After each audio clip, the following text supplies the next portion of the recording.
Yeah, except for the way that you type.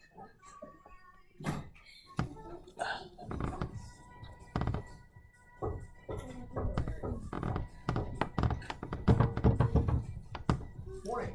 Morning.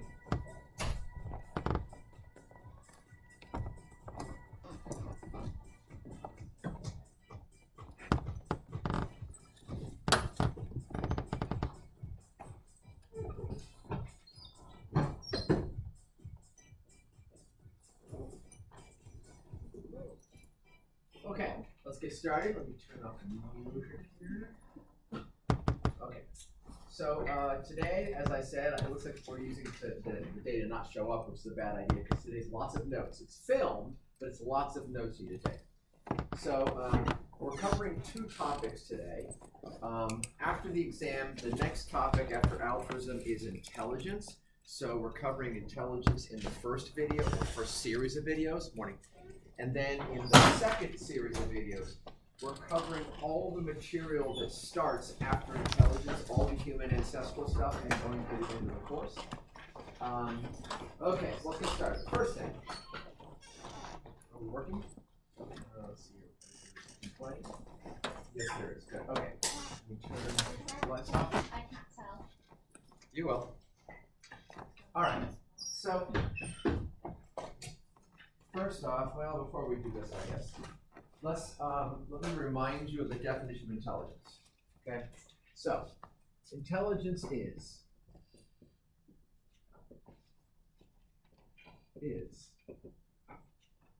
flexibility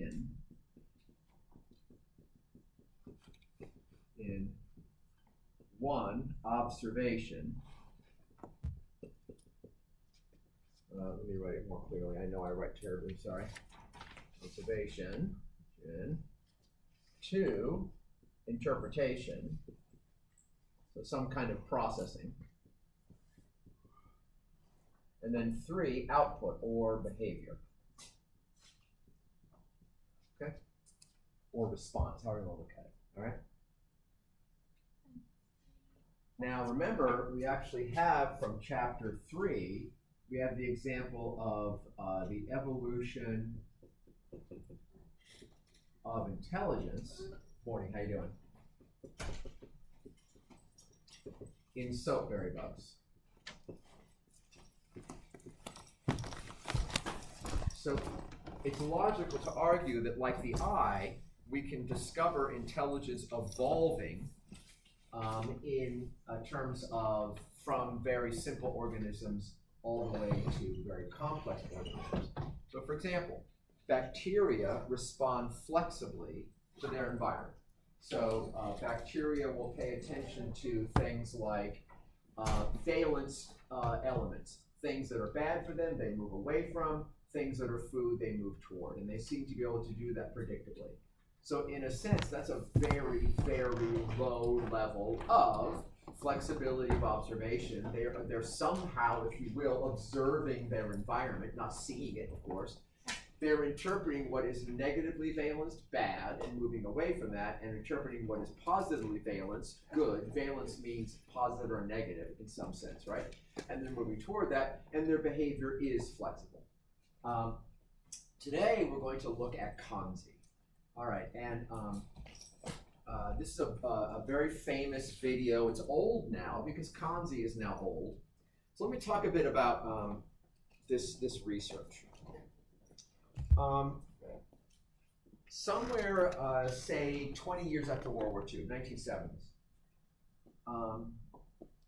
humans began looking around, having found themselves entirely alone when it comes to intelligence. In their mind, in our minds, as researchers. So, Jane Goodall, Diane Fossey, a number of others go out in the 1970s. You have Sue Savage Rumbaugh, you'll see here in a moment. You got Franz de Waal later on. All of these people are beginning to explore questions of why are we alone? Well, of course, you're going to find out at the end of the class one reason why we're alone is because we wiped out the Neanderthals. And they were the closest things to having intelligence like ours. Okay. But still, we're alone. And why are we alone? And who are we closely related to? And what about intelligence in them? So in the 1960s, 70s, 80s, there was this great interest in studying apes. You've got Coco the gorilla, you've probably heard of the sign language thing. You've got Nim Chimpsky, more sign language. You've got Kanzi here with the signboard. You've got studies of orangutans. And in the beginning of these studies, even toward the middle of these studies, there was a sense that there was great promise in researching apes. It would somehow, we would discover something about ourselves. So here we are now, 65 years later from 1960. Call it 50 to 60 years later in terms of our studying of dolphins, octopuses, cetaceans of various types, killer whales are very smart creatures, elephants, apes all over the place, birds, the corvids are extraordinary birds, and we find ourselves alone still. That is, none of the ape research has really played out. None of the cetacean research has really played out. It just hasn't. They're not that smart. They don't have language. They don't have our consciousness. And some of those, and listen, I'm not taking an opinion on this. This is just the data. Like, where are the cities? Where are the technologies? Where's all the advance? Where are all the crazy, ridiculous things that humans do, even in a limited manner? Nowhere. And these creatures are friggin' brilliant. These are creatures that are stunningly intelligent. But none of them are sitting in classrooms going, look at these fucking weird humans. I wonder what they're about. None of them are doing anything that looks anything like what humans do. Tool making and tool use. No, just not really there. Any kind of technological advances, it's called cumulative culture. Any kind of accumulation of culture, any of that would be wonderful. No, their cultures are brilliant. They're interesting, they're fascinating. They don't advance. They don't ramify. They don't increase in their complexity. They don't really change. The most social creatures on Earth, the social insects, beyond our level of sociality by so many orders of magnitude is ridiculous, but their roles never change. So I'm not trying to convince you that these studies didn't learn anything. I'm trying to convince you of something very different. With all these studies learned, with how brilliant we discovered all of these creatures to be, all the intelligence we discovered everywhere, it's just nothing like what humans do every single day of the week. Look at this desk up here. It's filled with stupidity and marvel. Stupidity. Stuff we don't need. No, just stupidity. This is a total waste of the environment, technology, innovation, everything. But then there's this. This is a fucking marvel. It's dead now. And this is what makes it so interesting. This is a dead technology, yet it was a marvel when it came about. 15 years later, it's completely swamped by new technological advances. This is a friggin' miracle of insane levels of cumulative intelligence and cumulative design. This is a miracle of total stupidity. A vastly sophisticated electronic key for a classroom nobody wants to steal anything from. The only thing found in the classroom this key fits to is a 20-year-old computer, a couple of desks, and some chairs. Total stupidity. This is friggin' genius. Keys are miraculous. Paper, pencils, screens, keyboards, the QWERTY keyboard. Let me say, who votes the QWERTY keyboard as the dumbest organization of all time, but also the smartest, one of the smartest inventions of all time at the same time? There you go. Like, this is what it means to be human in one desk. It is filled with miracles, marvels, total stupidity, total genius, and that's just one little thing in a room. It's just not deniable that something has gone wrong with all these studies because we still find ourselves totally alone, or something's gone totally right. We've discovered how brilliant they all are. And it isn't that we're more brilliant, because remember, adaptation is just adapted to a particular environment. It's just that when we began adapting to an environment, we stopped adapting to the environment and did what? Changed it. Completely altered the environment so rapidly and so sophisticatedly that we're not actually a natural creature anymore. We're a self-designing whack job of an organism. And people say, well, we're out of balance with our environment. Yeah, we're friggin' out of balance with our environment, and then we just rebalance it. And then it's extraordinary what we're doing. First comment, question. I was gonna say, we were talking about the evolution in technology, and you were talking about the cumulative culture. Yeah, cumulative culture, yes, yeah. And you're talking about how smart birds were. Yeah, Are you like trying to point out that like if they had something like that, they wouldn't keep building nests the same way every time? They would develop something new. Yes, and this is true of every single brilliant friggin' species. They don't have cumulative culture. They don't advance their technologies, their innovations, their ideas.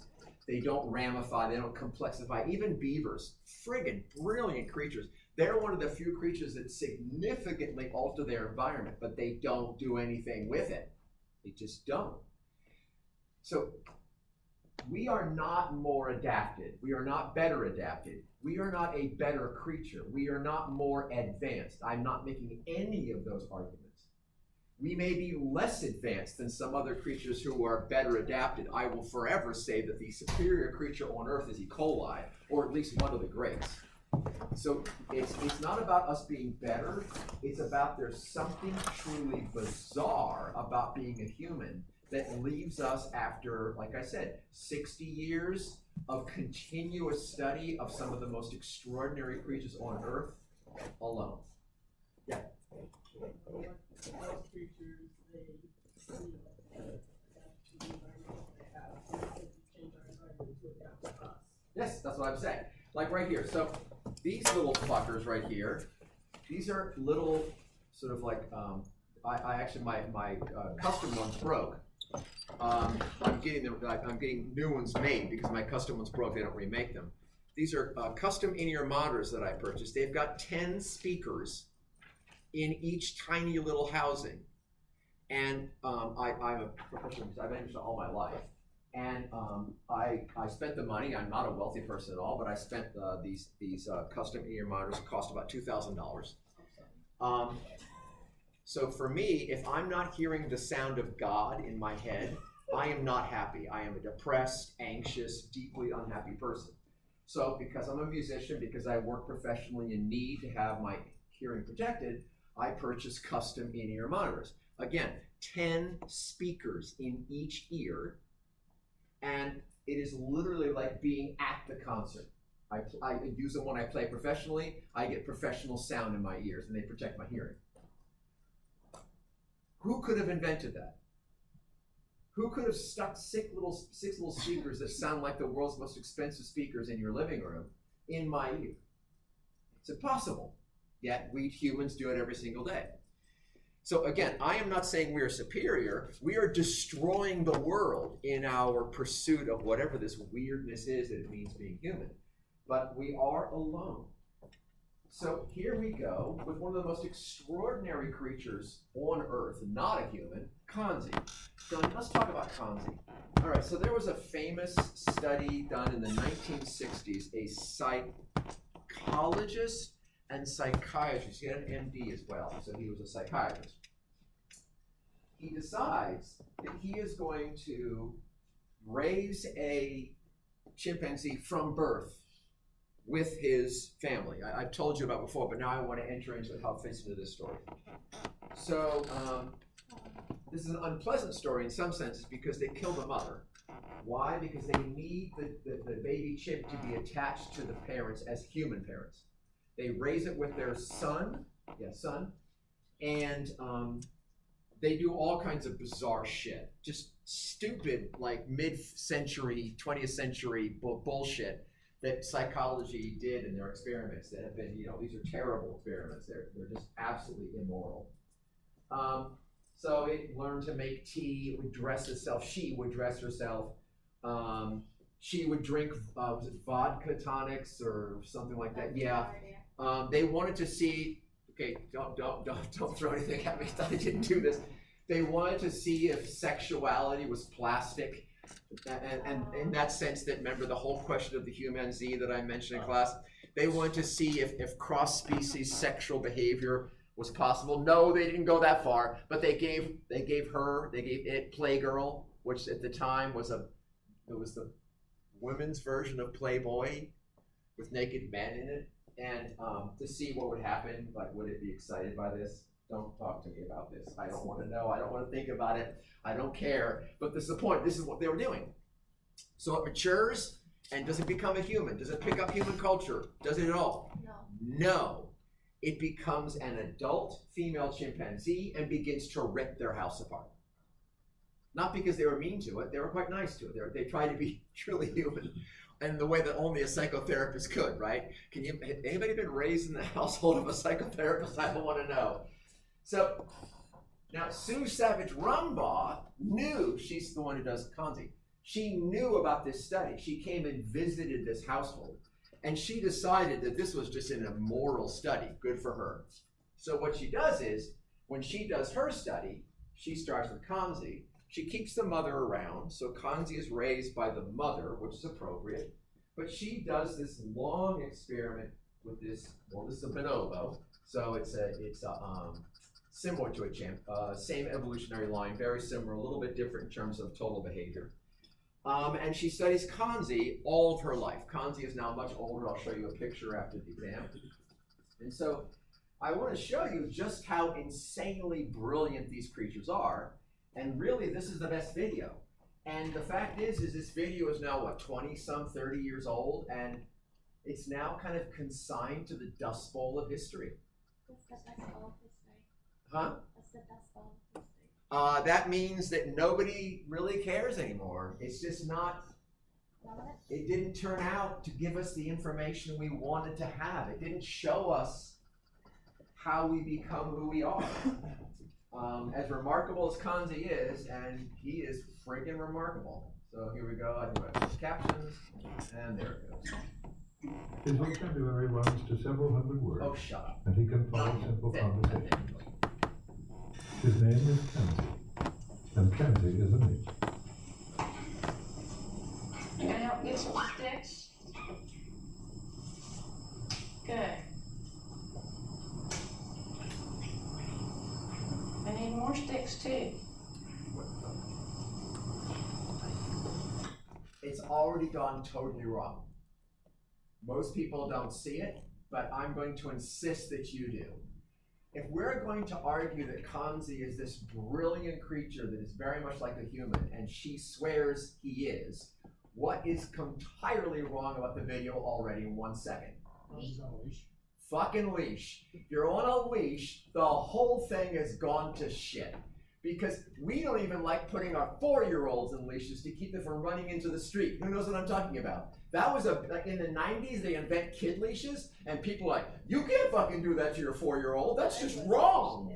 Personally, I think it's a really damn good idea. Who wants their kid running out in the street? On the other hand, this is an adult creature who is apparently human on a friggin' leash. He's not a human. If he was a true human, you wouldn't put him on a leash, you wouldn't feel good about it, and he wouldn't need one anyway. So there you go. Right away, already, the signs are all wrong. And this is the smartest creature other than humans on Earth. I have a lighter in my pocket if you need one. Yes. You can get it out.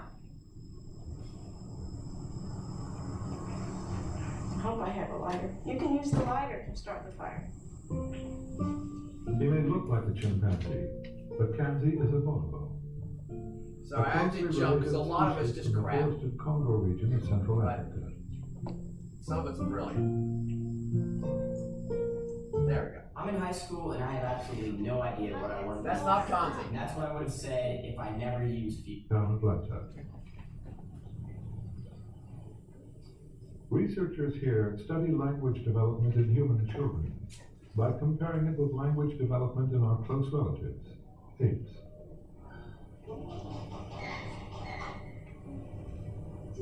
Kanzi, working on word tests with Dr. Rose Sevchik.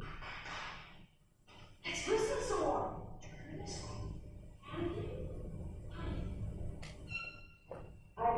Yes, very good. Kanzi is distinguishing spoken words. First, the researcher says a word.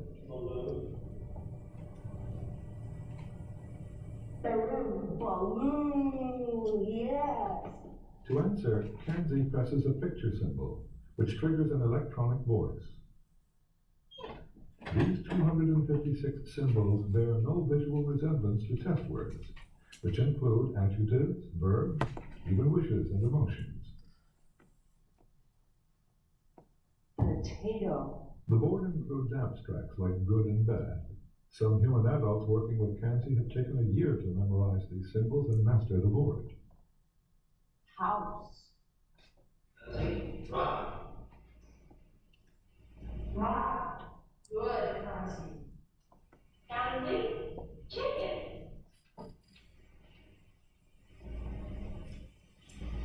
Chicken.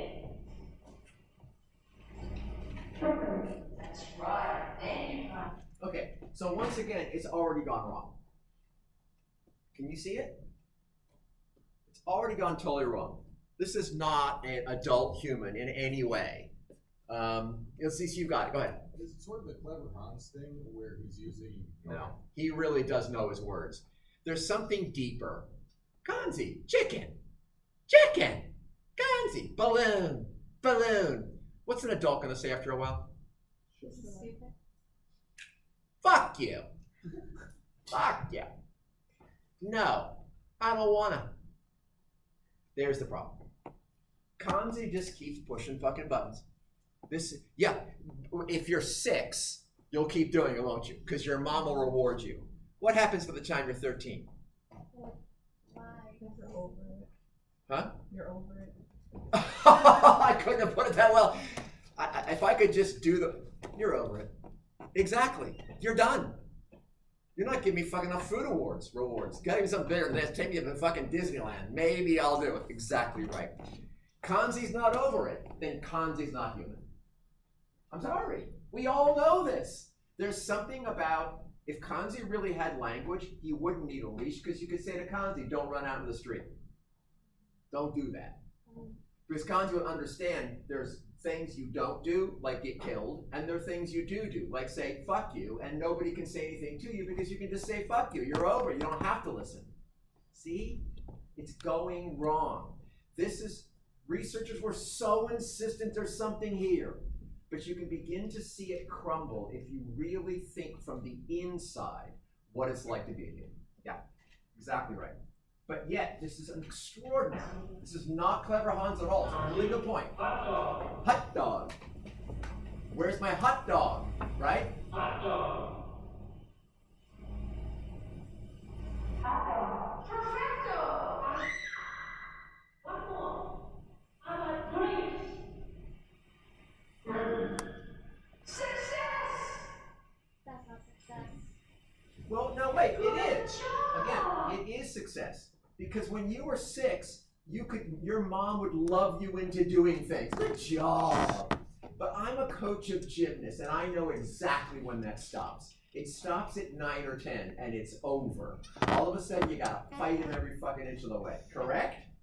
Yes. And since you don't have that, you have to say, well, okay, what's going on? What are we seeing here? By the way, because I am not dissing Kanzi. Kanzi is the smartest thing on earth except for us. But there is one remarkable moment. Kanzi got a radish that was rotten. And Kanzi on his board pushed cry, hurt, food. Now that's friggin' brilliant, because that's an emotional statement about the way Kanzi felt. That's pretty remarkable, by the way. Yeah, so I saw a hand. Yes? Why did they not make the symbols resemble the word? Because that would allow the resemblance to be related to the word. What you want is to Kanzi have to learn things that has no resemblance to the thing itself. This is called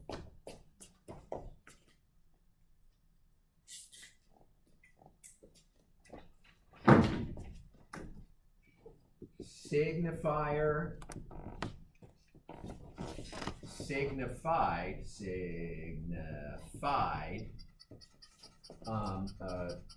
disconnection, if you will. So here's the thing. The word apple doesn't look like apple. And what's it called? Signifier, signified disconnection. So the word apple doesn't sound like an apple. We have words like that on onomatopoeia, right? Like buzz, buzz. So we didn't want kanji to be, we want to make sure kanji is actually understanding language and not understanding linked word reference. So if the signifier and the signified are exactly the same, then we're not really learning what kanji knows. That's a great friggin' question. Yeah. But wouldn't the symbols begin to do that, where he hears the word and sees the symbol and just relates the symbol to the word? Yes, and so the question, and the real question is then, later, does kanji understand how different symbols relate metaphorically? So he can't use like apple, green, tree, right? Because if it looked like apple, green, tree, that wouldn't prove that he understood the association between apple, green, and tree. So by making them not look like what they refer to, we're seeing if kanji understands symbols. Symbols are disconnected from what they look like. Does that make sense? So it's a really important question. It's one of the things they actually did really right in this. Yes, yes. I just want to say, the octopus that got captured was so that its caretaker. He did not want it. I will show you a little bit later on the great video of the capuchins throwing rocks, or no, throwing cucumbers at the researcher. So you'll see some of that. Okay, here we go. Good job. And then who gets more credit? How does that sound? By the way, what you see here is actually what we think we now know, is that chimpanzees are kind of like 4-year-old children with the same kind of language abilities, 3-4-year-olds, and the same kind of cognitive abilities, kind of a 3 or 4-year-old child, which starts to make sense of all this in terms of what you're seeing. Why do you take Dr. good jobs? Sue Savage. What's that? Why do you take good jobs all the time? Will they take what? You know, like, good job. Oh, yes. Why they accept that, exactly, yeah. Is one of several people who care for kanji at the Language Research Center. They often prepare their meals together. There's some cheese. You put that in your tummy. This is going to be for our hot food. Okay, I want you to go put the onions in your hot food. I got the onions in a bowl. Let's go put them in our hot food and we'll come back and turn the TV on. Get your onions right here and put them in your bowl. See, she pointed. There's too much Oh, you pointing. spilled some of them. Savage Rumbao has monitored kanji's language development since soon after his birth, 13 years ago. Let me get you a spoon to start with, Nancy. See, here's for your great question. The pointing messes it all up. Put your pasta in the water. Put your pasta in the water. See, that's linking the word to the thing in the room. You can't do that if you really understand language. When you tell your kid, could you please take the friggin' trash out? You don't have to go over and point at the trash and then go point outside. So there's the difference. You want to make sure the symbols don't in any way resemble the actual world, because you see her actually kind of, if you will, hinting at kanji, or what's called priming kanji, to get it right. Oh, stir it up, please. So she gives him the spoon. That's it. She should let him go get the spoon, but she doesn't. Yeah. Will you wash this potato off for me? Can Now you that's wash the it. This is potato? interesting. Does he get it right? With the water. You need to wash it in the water. So this is interesting right here. He uses the spoon. No, he That's knows to very turn the good. water on to wash the potato. Put some water in the pan for our noodles. So the problem with this is, right there, is that she hands him the pan. Well, what's she done the last 50 times when she handed him a pan? She's wanted to put water in the pan. So this is just training your dog. But on the other hand, watch what happens next. More water. More water. That was interesting. He understood more water. You gotta find the Noodles subtle are gonna go points. in here. You can have a few of them for your tummy. Yeah, I'm not dissing him at all. We just gotta find out what's Could you turn real. the water off again, please? Turn the water off, please. How did That's good. vulnerable evolution get here Okay. from here? Hang on, sorry. It's 9:37. 9:37. All right. That's another chip. All this is Speaking of in character. Canvas? Huh? This is in Canvas, the short video? No, I'm showing you today that I'm gonna load it on Canvas for after the exam. All right, so it's gonna be. Rule. Honestly, Attempts to teach language to apes wane for a while.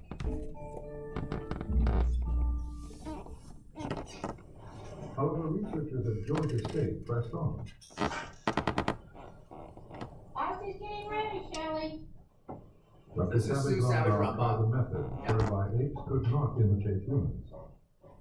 Wearing headphones, the subject responds to a hidden questionnaire by selecting the appropriate photograph. Austin, find the apple. Give it to Sue. Give it a kiwi, Shelley. No, it says no. Wait, just wait. Find the snake. The snake. Wrong again. All right, Austin, I need to listen through your headphones and see what it is. Austin has difficulty with headphones, but what if he can see the speaker? Austin, snake, snake. Okay, so this is a really interesting moment. So we don't realize how difficult it is when you have a disconnected signal to interpret what's going on. So when we hear things in our headphones, like I listen to music all the time, I listen to audiobooks, I listen to all kinds of stuff, I know that what's inside my ears isn't in the world around me. Does that make sense? I don't get confused. But sometimes it's rather interesting. So one day I was using these particular headphones, which don't block out the world as much. They're not good for concerts.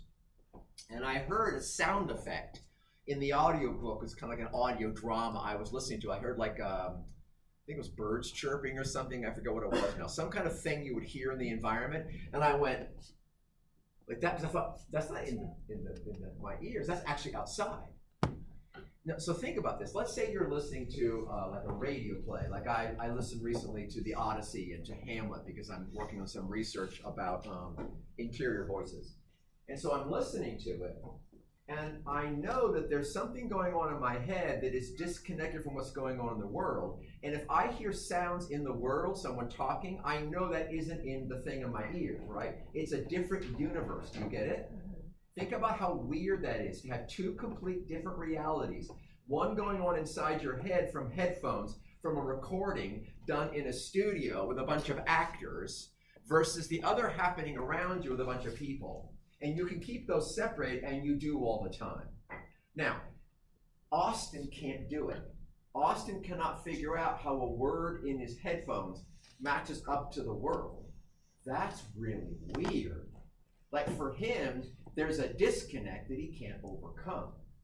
Now, I don't know why. I mean, we think we know why now, but we really don't know why it's so hard. But we have our cortex, our audio cortex, and our overall brain structure is simply wired differently. We are able to take different kinds of inputs and decide to connect them in different ways. Do you see? It's what's called metacognition, the ability to think about what you're thinking and experiencing. We're capable of generating different ongoing models of what is coming in, and we're capable of separating it out into different worlds. Believe it or not, that's basically impossible for most other creatures. Yeah. Well, first of all, I'm glad to know that I'm not the only one who's like thought that his headphones were. But also, Yes. I was thinking about it, like, does it happen with other senses too? Like, is it like I would think of smell? Yep. So if you're again, I think I listened to a radio drama of Henry V. And while I'm listening to it, I'm thinking about what it smells and feels like, and how hot it is, and Right. like when it's raining, what the rain feels like. Yeah. So a sense of haptic, the sense of what your body would have responses to. You can have that happen in a radio drama, but it's not what's happening outside. Right. Yeah, yes. That's so interesting. Yeah, and the fact is that you're seeing Austin not being able to do it. And Austin, again, is one of these incredibly smart creatures. That makes it really strange. Just the thought that we can do that thing, you would never have thought that was a unique human attribute, but it is, which is weird, right? So, yeah. Very nice, Austin. Very nice. Find the apple. Apple. Once more with headphones, and once again, wrong. No? Alright, let me have Now, your you might have headphones. Let me said listen to he show. was just being difficult, but no, every time he takes the headphones off, he can do it as long as he can see somebody saying it. Isn't that interesting? It's so interesting. Same word, just being able to see a person saying it. Now, what happens when Austin hears the question face to face? Apple. Apple. Apple. Yeah, so Very he's nice, trying. Austin. In the end, the results of Yeah. similar tests with Austin proved inconclusive. Then there's Kanzi. Does he really understand what he hears?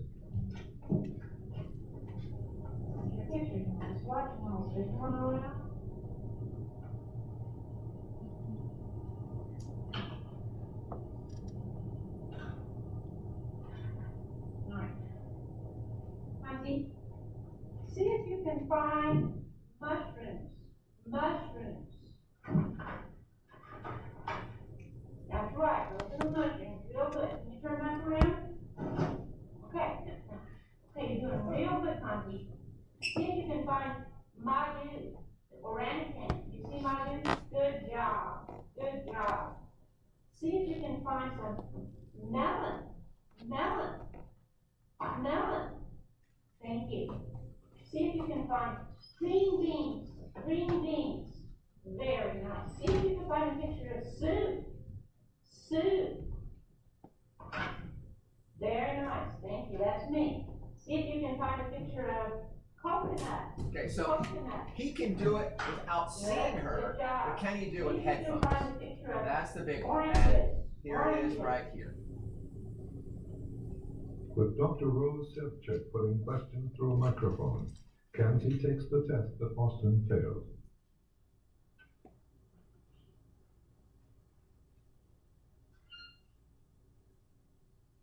Will Kanzi still be able to distinguish words? Kanzi, give Sue the picture of juice.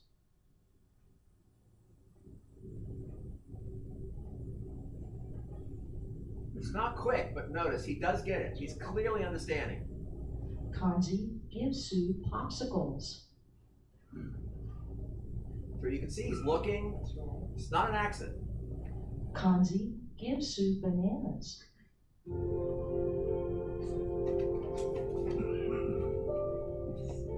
Kanzi, give Sue ice. Okay. All right, so here we go. Let me find the right spot. 214. Okay, now this is really interesting, and I'm going to write something on the board here because I've actually seen the longer video of this, which I can't find anymore. Otherwise, I'd show it to you. It's actually a better video.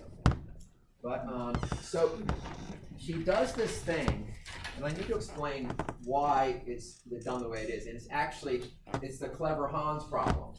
So what she's told is she's told we have to find some way of determining whether or not this is really happening. We can't have a clever Hans problem again.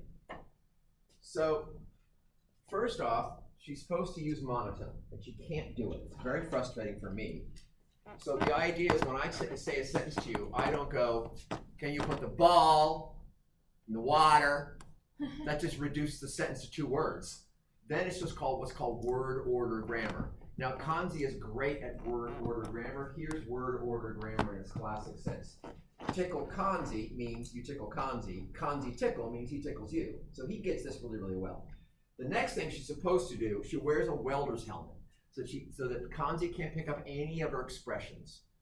Next, she's supposed to sit and not move, so that Kanzi can't pick up anything from her body. That's the whole clever Hans problem, is picking up cues, right? And the problem is she keeps doing the word pairing problem. You'll see. But there's a bit of this video that I'm surprised they didn't put in this. Probably the editor just didn't pick it up. Where she says to Kanzi, this is sentence 1. Kanzi, can you put the pine needles, and you'll see there's pine needles there, in the refrigerator? I can't spell refrigerator, so if I get it wrong, oh well. Then I put ... What that means is there's several other interactions in between, so several sentences occur. Then she says to Kanzi, can you get the pine needles that are in the refrigerator? She says it again. Nope, she says something different. Okay, now, the thing is that there's still pine needles there. So when Kanzi puts the pine needles into the refrigerator, there's a bunch of pine needles still there. So there's pine needles on the ground and pine needles in the refrigerator. Now, this looks like a different sentence, and most students that I've asked over time say the difference is the word put and get, but that is not correct. Can you get that shit out of here? That's the same thing. Can you put it away? Can you get it out? Can you get it away from me? So get and put are not the difference. Where's the difference? Yeah. That are in. A very complex part of sentence structure that usually only humans can master. What does Kanzi do? He gets the pine needles that are in the refrigerator. He knows the difference somehow. Now, what's the problem with this? It could be they've done this friggin' test too many times. This, after all, is a PR game. It's a public relations thing. They do videos of this. So, but watch this, because there's just some really fascinating things in here. The carrot thing is hilarious, and it's one of the most famous parts. You'll get to see that. So there you go. Again, she's doing all of this because she's supposed to make it so there's no cues. Stop that. H had been taught language before, but he picked it up on his own. Go get your ball. Kanzi understands long sentences as well as words. He's no good with lists, but sentences present no problem. Sue dons a welder's mask to prevent him reading her expression. Okay, I'm gonna put on my mask and we're gonna try a sentence for Kanzi, okay? So you trot the shit out and he doesn't. This is the problem. Can you hear me, Kanzi? I love this part. Can you do the doggy shot? A shot. Hear it? Can you give the doggy a shot? That's a problem. But Pausing only to locate the hypodermic syringe, he uncaps it and... Good job. Okay, thank you. Put the key in the refrigerator. did you hear it? Key in the refrigerator. Ah! Good job. Thank you. Very nice. Okay, take the chow outdoors.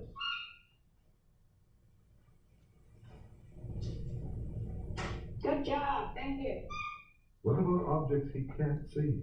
Go get the ball that's outdoors. That's a good one. This is a good one.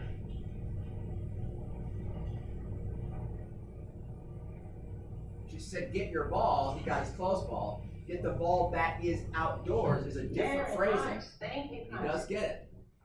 Kanzi, could you take off Sue's shoe? This is a Could great you one. take my shoe off, please? Notice, do you see that? That was odd. It was tact. It was, am I okay touching the shoe? So you see that? That little reach.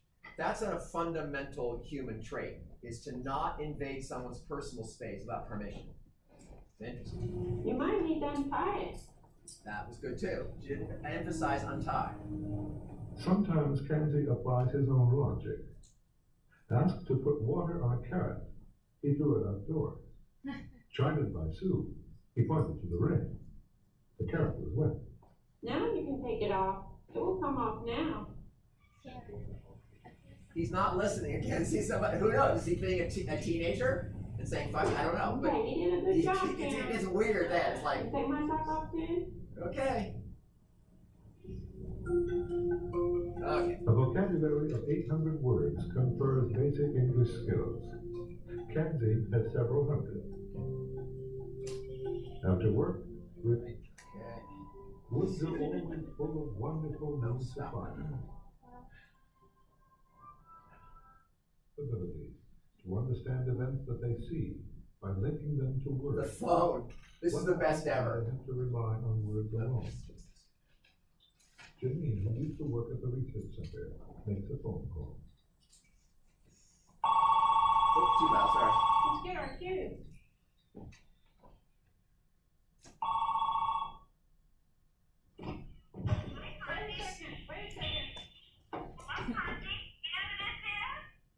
Does this voice belong to a person? Kenzie hasn't the slightest idea what to make of a voice he can't see.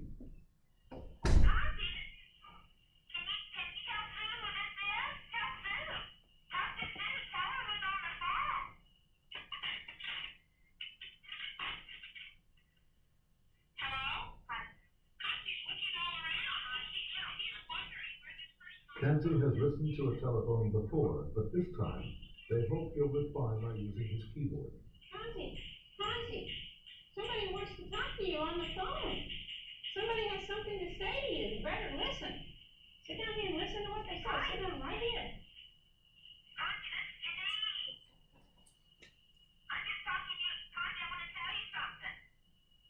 How impossible, conversing with someone you can't see.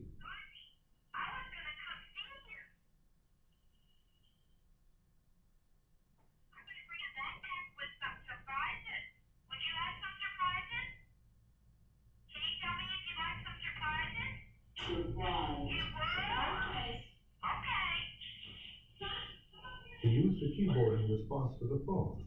But that's a first.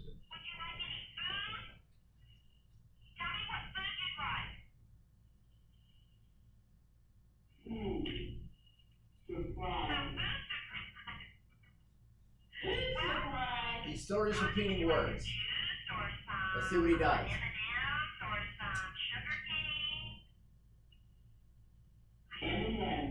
He's still repeating words.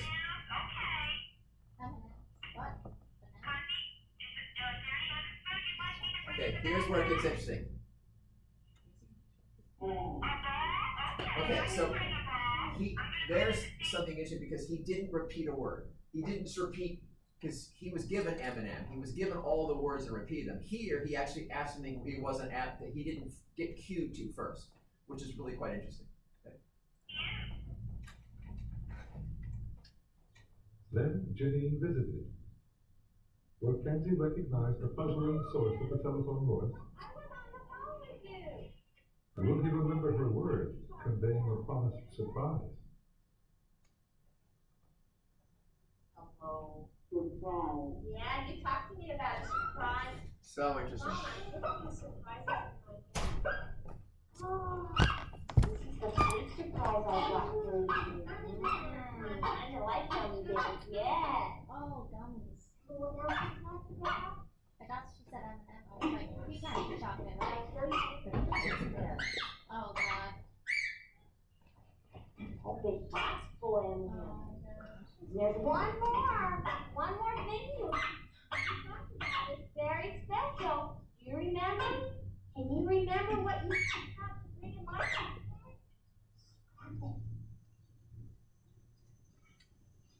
Oh, yes, Connie. Yes, that's right. It's a ball.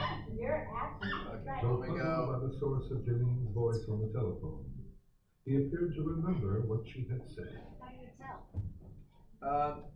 He did appear to be interacting based upon the conversation. It's hard to tell. But right away he asked for the surprise. So he must remember. Video games. To win these, children have to master complex rules. React with lightning speed to computer electronics. And they have to think ahead. Does Kenzie have those skills?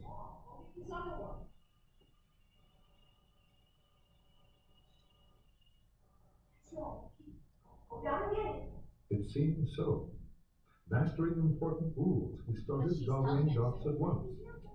So what? That would prove that he understands. Oh, now you can get See, that doesn't get away from the reality. Maybe he does. Be careful. I think the bigger problem is she's narrating it. So she's narrating it as if he is doing something purposeful.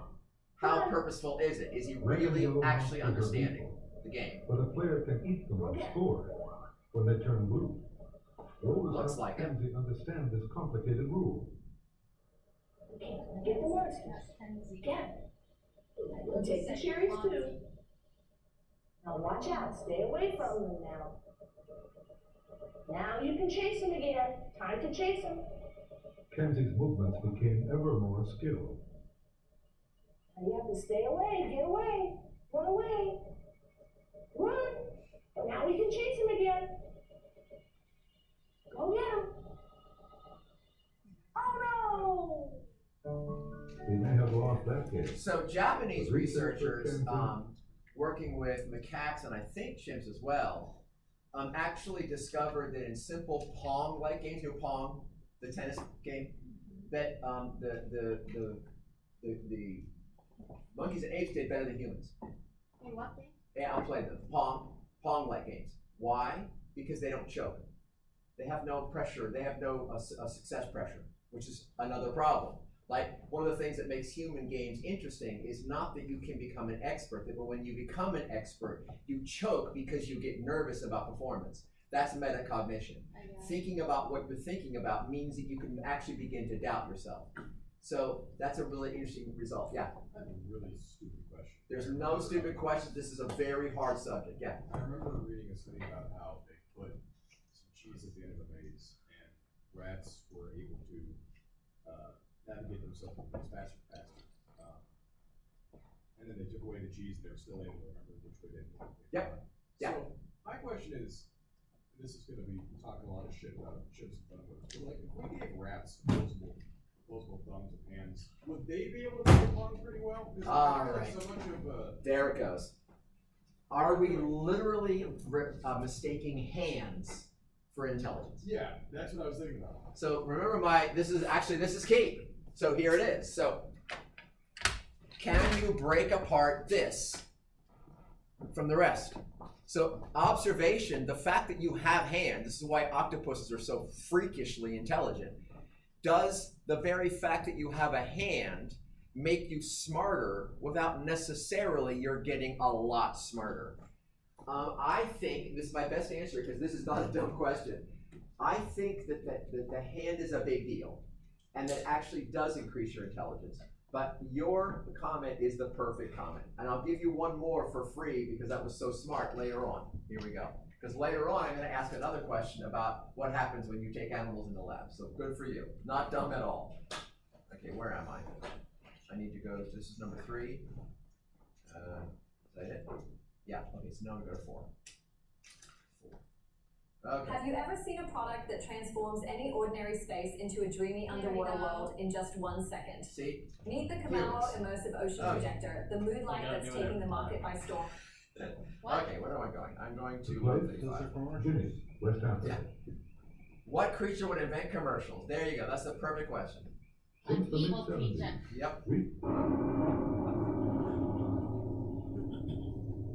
But surely a quantum leap separates just using a rock and making it into a tool. This is an interesting passage. Dr. Nicholas Topp, an archaeologist from the University of Indiana, would survive very well in the Stone Age. An accomplished stone tool maker, it was Topp's idea to have Kenzie make a blade. He devised this food store, securely fastened by a rope.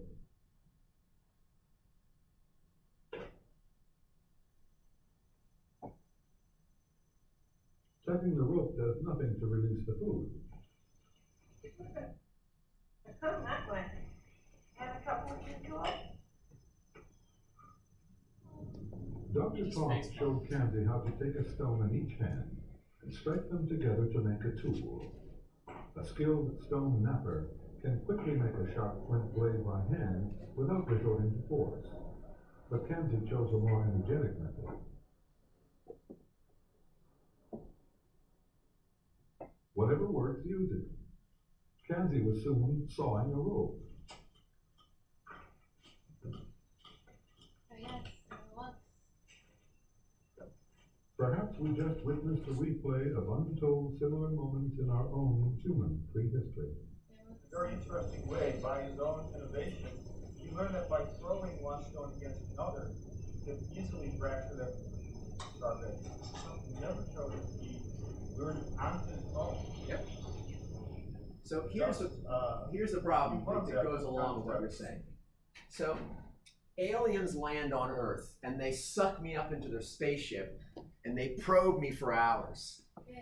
Then they dump me out. You all seen the video on like a weird dirt road somewhere, 10 miles out of town. And I walk back into town and I go, "Oh my God, I was just probed by aliens. I don't know what the fuck was happening." And the aliens fly away going, "Jesus Christ, these creatures are friggin' stupid. We gave them IQ tests for hours, and this stupid creature never figured out a thing. They don't have an alphabet, they don't speak, they haven't got language, they got nothing, they're dumbass. Bye. Maybe we'll bomb the planet next week, get rid of it." So the problem is the laboratory problem. What if you bring a creature into an environment in which its attention, its engagement, its intelligence is not actually being tested? You're testing your intelligence in your context with your sense of what engages you and excites you or doesn't excite you. So this is the other problem that goes along with the hand problem. What if we're not actually testing anything but human intelligence and testing human engagement and human innovation? And this part is where that's interesting because Kanzi's whole method for being smart is different than the human method for being smart. But you wouldn't have realized that if you hadn't gone into Kanzi's world. So another problem with the hand problem, they just keep ramifying. So maybe I'm completely wrong about all of it. Maybe killer whales, maybe elephants, maybe octopuses, maybe your favorite creature, dolphins are one of the classics, are far more brilliant than we ever realized. We're just not doing it right. Yeah.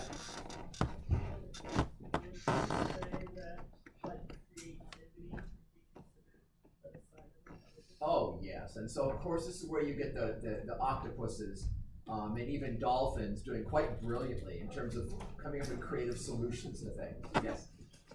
So octopuses are famous for coming up with unique ways to do everything, right? And that's Kanzi too. That's creative, right? So am I wrong entirely? And that's why I said at the beginning when I said this, we've got nowhere. We're still alone because we don't even know if we're testing the right thing. We don't know how to even do it anymore, and we're not getting anywhere with it. So all those grants written to do all this, they're gone. This kind of research is not really happening anymore because we're not getting anywhere. So it's very weird. That's why I'm saying we're not superior. We're just bizarre. So go home and watch, was it Arrival? And you'll see the problem, right? The whole problem of the movie Arrival, besides the fact that spaceships don't stand on end, and it was a dumbass thing for Denis Villeneuve to do, nonetheless, what's expressed brilliantly in the film is that you have two species who conclude that each other don't know what the fuck is going on. Okay, so here we go.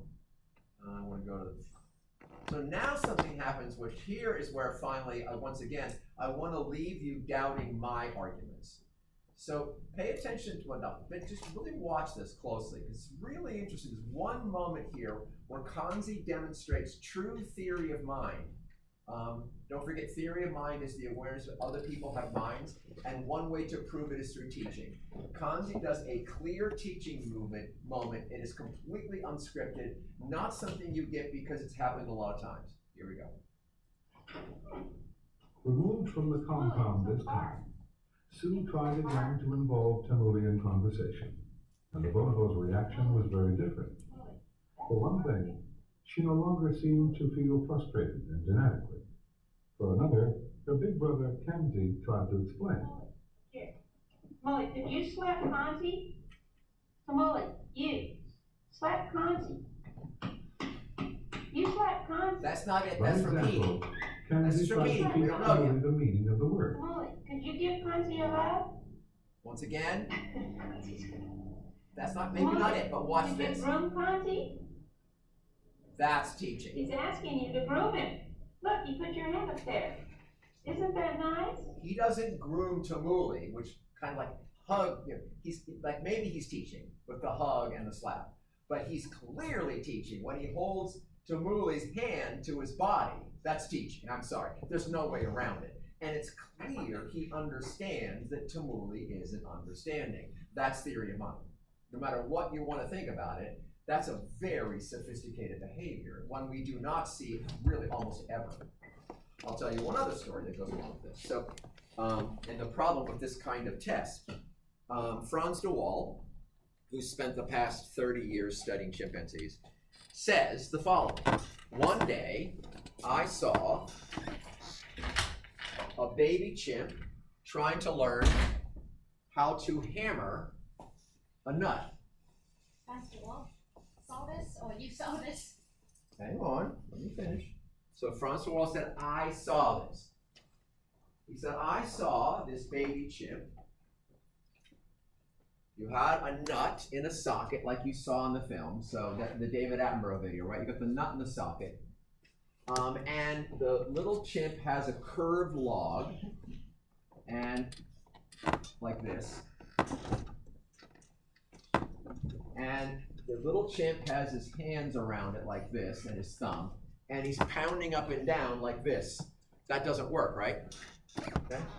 So he said, I saw the mother take the log away, and it's very similar to this last thing you saw of Kanzi, and I believe him. I'm not arguing that it's not true. He said, I saw the mother take it away, flip it over, put her hands on the ends of it, thumb, fingers, and wave it up and down. Not hitting the nut, wave it up and down when the baby and the young chimp's eyes, and then hand it back to the baby, to the young chimp. So that's, sure, maybe you saw that, I don't know. But the problem is, if you have this happen once, and you have this happen once, and you can't repeat it in a laboratory, what do you have? I don't know. It's impossible. So these indicate, and many researchers now conclude, and I'm in agreement with them, and I study this. This is my area of research. I agree. They have what is called limited theory of mind. That is, they have some theory of mind. They have some metacognition. They have pretty complex self-awareness. Otherwise, how could they do all this weird teaching and innovation? But it's different than ours. Yeah? I was just thinking, like, isn't that more just like teaching mimicry rather than actually teaching the concept? I don't know. Yeah, we can't know, but like that's the thing I would think of. Yeah. I would be skeptical. So right, and that's I'm a skeptic in the sense that the minute I see a chimpanzee in a classroom learning about humans, reading a book, and going out and getting his iPods replaced because he lost one, then I know we're definitely in the presence of another human-like creature. Again, I'm not saying you should be human-like. I'm not saying it's even a good thing. I'm just pointing out this is why I think the research program has finally died. We're not really studying dolphins much anymore. We're not really studying killer whales much anymore. We're not really studying elephants more than we used to, but still the elephants are not going anywhere. We're not really doing, the research on chimps is kind of dying out. Why? Because we're just not getting anywhere with it. It's so bizarre. I don't know what to think about it anymore. I research it deeply. I will tell you this. So for example, one of the things I'm researching is AI learning. Now, learning has a trajectory, right? You learn at certain paces in different points in the learning phase, right? From novice to expert. The learning trajectory completely changes. So one thing I did find by researching small-scale societies, hunter-gatherer societies of, say, 50 people, very egalitarian, then studying large-scale societies, and then studying apes. The learning trajectory among apes, small-scale society humans, and large-scale society humans is all uniformly very similar. The learning trajectories among AI are entirely different. Then I studied also failure trajectories. That is, if you're failing, there's a way you tend to fail and deal with failing, right? I found that once again, in humans and small-scale societies, so not affected by modern technologies, humans and large-scale societies, and apes all have very uniformly similar failure trajectories as well. Also very different than AI failure trajectories. That is, whatever it is that chimps are doing in terms of how they learn, how they're being creative, how they're struggling with failure, they do it in very similar ways to humans. And I only picked AI not to diss AI, but to find another intelligent creature, right? AI is intelligent. That is, it can take in information.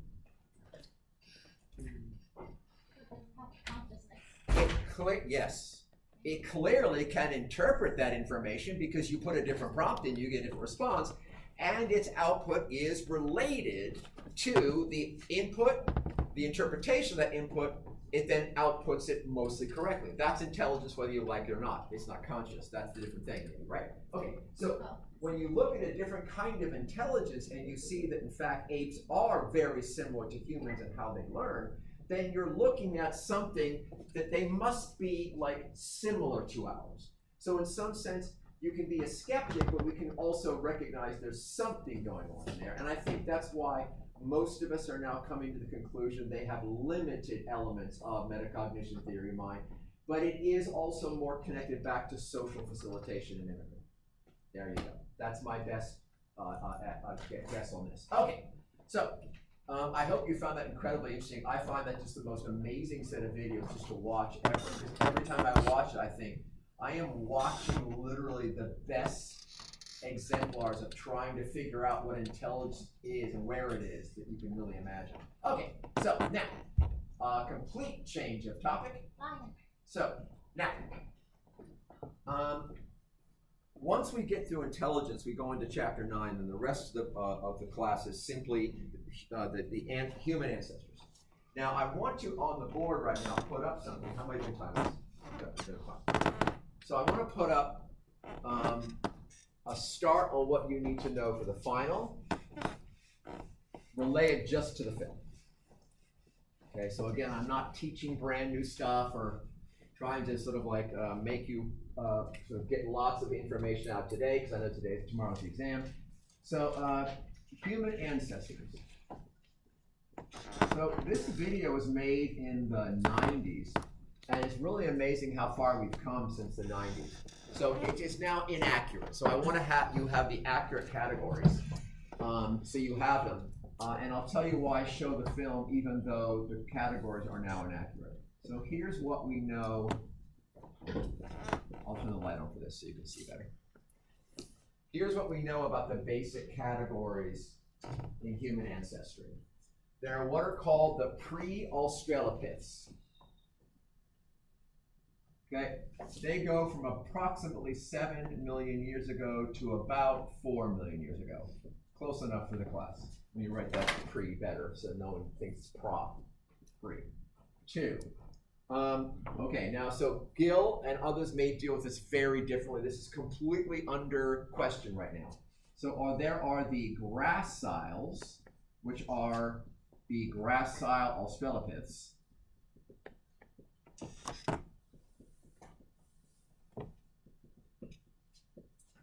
They run from about, say, 4.2 to about, say, 2 million years ago. Then there are the robusts, sometimes known as the robust Australopiths. Sometimes also known, this is for you because of, who else is in Gill's class? Okay, good. So Gill may call these Paranthropus. That's all, it's all up in the air right now, Australopiths. I only still call them Australopiths because about half the internet still calls them Australopiths. They actually may be Paranthropus. So they're changing their genus name. All right. They go from about 2.5 to about 1 million years ago. Okay? Then there's Homo habilis and their cousins. Okay? They go from about 2.5 to 1.8 million years ago. Then there is Homo erectus, and they go from about, boy, it's up in the air, 1.9 million years ago maybe, to about 200,000 years ago. Again, for those in Gill's class, These dates are classic dates. They're kind of what most people say, sure, that's about right, but everybody's got different dates. And then finally, the last two we'll get to later on are the Neanderthals and modern humans. Now this film does not deal with any of those. This film deals only with the first 5, okay? All right, so why do I show a film that now has inaccurate categories? Because, and this is why I'm showing the film, every single question raised in the film is still a big question. Every single question is part of this kind of understanding of our ancestral past.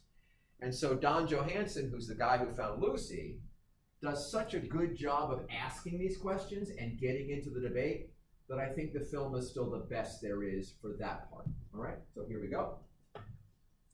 That'll stay up there, don't worry. And I'll kind of go through these questions with him as he goes through it. Okay. Tonight on Nova, listen, plan, forge, steal. In a vicious struggle for survival, intelligence emerges as the weapon of choice. Join Don Johanson on the African savannah as he discovers firsthand what life was like for our early ancestors. Part 2 of In Search of Human Origins. Can I just say, In Search of Human, it's so grandiose and bombastic. It's just not that big a deal. Sounds but like Star Trek. yeah, I was like, oh my God, man, the creatures are coming across now. They're going to eat your face. But nonetheless, it is a good video. So here we go. And the music. Oh my God. Oh, and aren't you glad there's no commercial on television? Okay, I did. Nope. The Corporation for Public Broadcasting and viewers like you. Thank you. Additional funding for this program is provided by the David H. Koch Charitable Trust. Oh, the Koch brothers. We love them. Okay, here we go. We love the success now.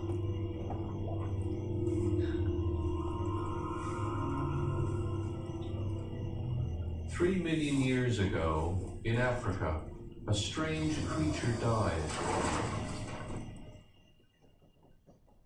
Her body sank into the mud, her flesh slowly decomposed. And over time, her bones turned to fossils.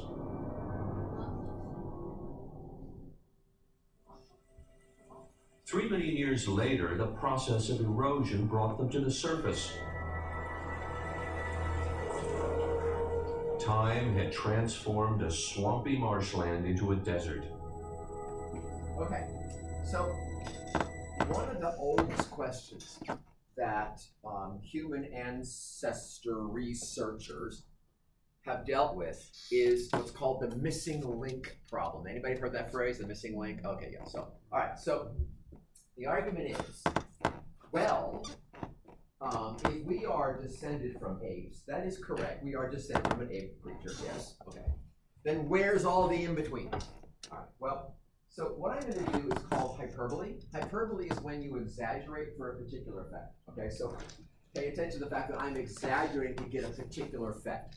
There are no fossils ever found because there's no fossils ever created. It just doesn't happen. Let me explain. The only way that you turn into a fossil is if you happen to drop dead without being eaten in a swamp. The La Brea tar pits are miracles. Why? Because they're the ultimate swamp. So here's the thing.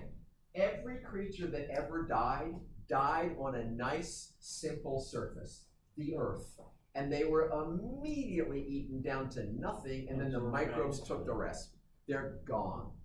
But if you fall into a swampy-like thing, not a dead swamp where there's no in and out, but a swampy-like thing where you get a little bit of water coming in and a little bit going out. Why? Because it brings sediment.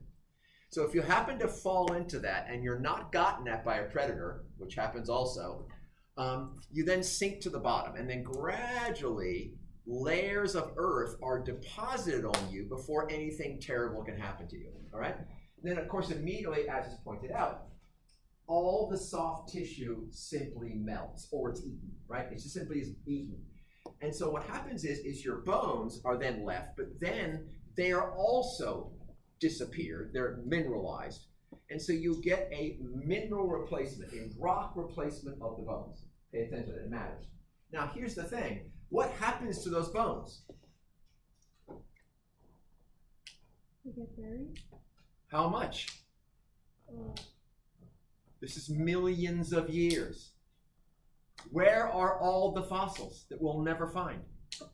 Buried. Hundreds of feet down. They're never coming back.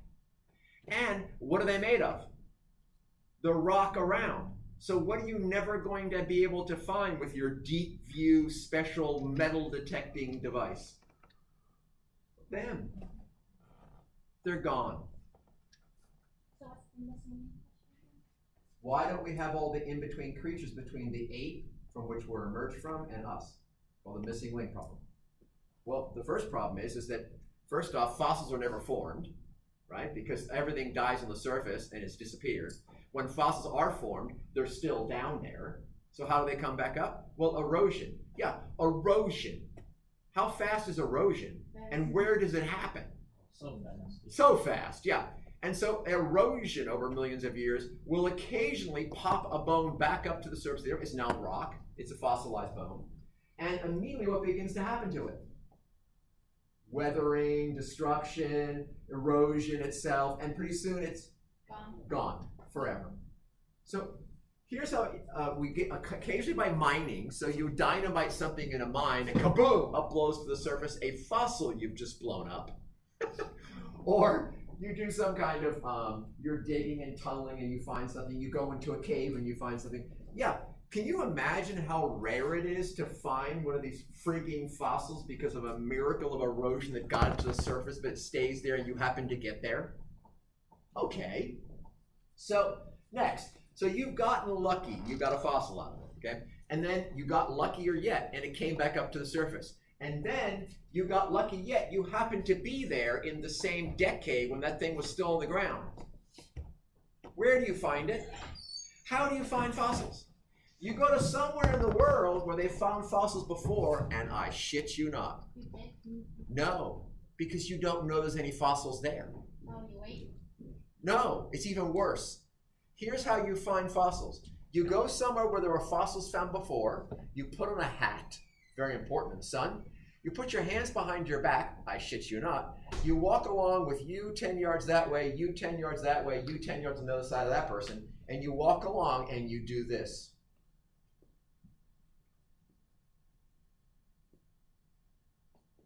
You look. If we're looking for a fossil, a chunk of bone will be about that big, will be made of rock, will look just like the rock next to it, but will somehow stand out to your expert eyes as not quite being the same thing as a normal rock. When I was a kid, I just wanted to be an archaeologist. And then I found out what archaeology is actually like. It is the single most boring, mind-numbing, stupidly useless job ever. So here's the thing. See what I put up here? We now have hundreds and hundreds and hundreds of the in-betweens. Crazy, fucked up, mind-numbingly weird humans called paleoanthropologists go out and wander across the desert where they found fossils before every frigging year for basically no money, and they find stuff. So it's the exact opposite. The question is not where are the missing links. The question is, how come we have so frigging much? It has to be real. There could be no possible way you would have this level of density of data without it being true. I saw a couple of hands up. Yes, go ahead. Without not being, there is an evolutionary trend. There is evolution. We have evidence of it all along the way. Yeah.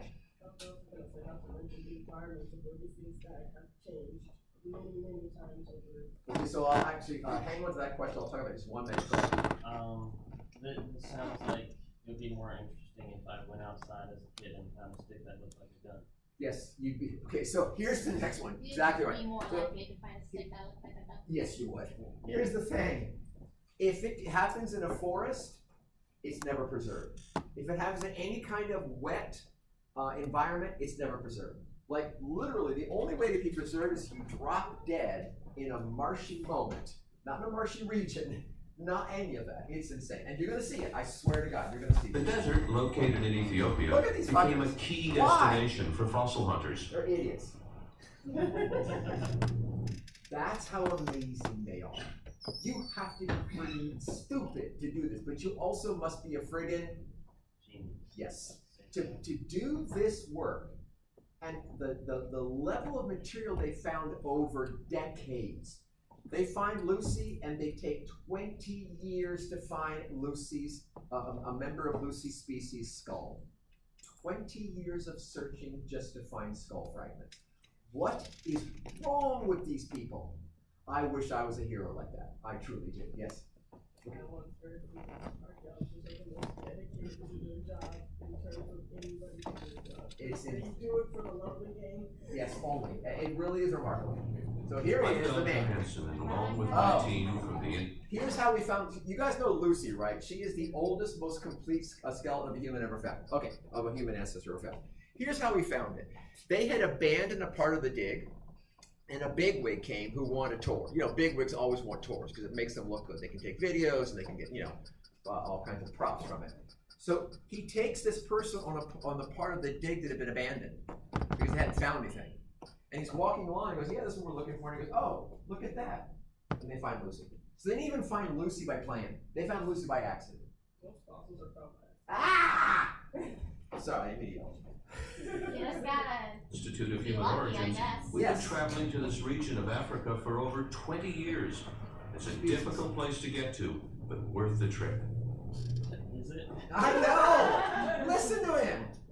That's why We're he's the looking for greatest. fossils that will tell us about our earliest origins, how our species began, and how our ancestors lived. And to get permission to go to these places, the governments don't want you there. We made our first trip in the early 70s, Why would they? setting up camp in a region called Hadar, Okay, so on the here- banks of the Awash River. Here, I swear, I cannot but show you the truth. Look, this is how you find fossils. That first year, we got to Look at know the area. And in the second Look year, at that. 1974, our persistence and patience paid off. Look at that, you go there! Oh my God. It was a sensational find. We uncovered a skeleton of our earliest known ancestor, nearly everything but the skull. It's an area about that big. Affectionately, we named the creature Lucy. They were She playing caused Lucy quite in a the stir sky in with the diamonds. anthropological circles. That's why they She named it that. offered convincing evidence of something quite unexpected. We could tell right away from the shape of her bones that this creature walked upright. So the thing about Lucy is, Lucy and the Laetoli footprints, which come from a creature of Lucy's species, prove that we were bipedal at least 4 million years ago. That's still to this day the gold standard. We were a bipedal creature no matter what, absolutely for sure, by 4 million years ago. It's unbelievable to be able to prove that. It's just, again, extraordinary.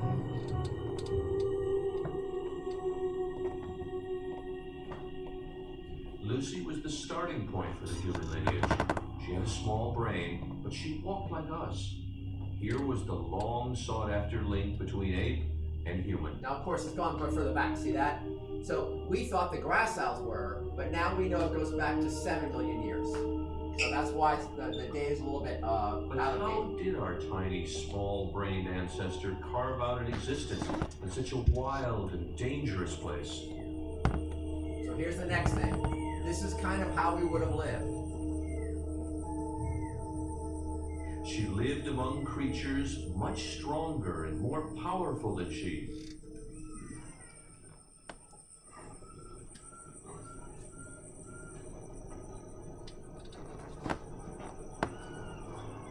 Since we can't travel into the past and catch a glimpse of how our ancestors behaved, we must observe the world around us for clues that help us reconstruct their lives. Wouldn't it have changed? No.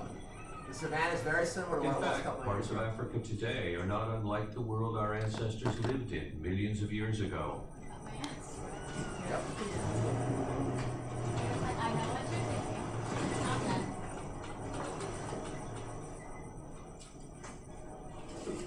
The African night is filled with hungry carnivores, so it's not the safest time to be out. Stay down, stay down.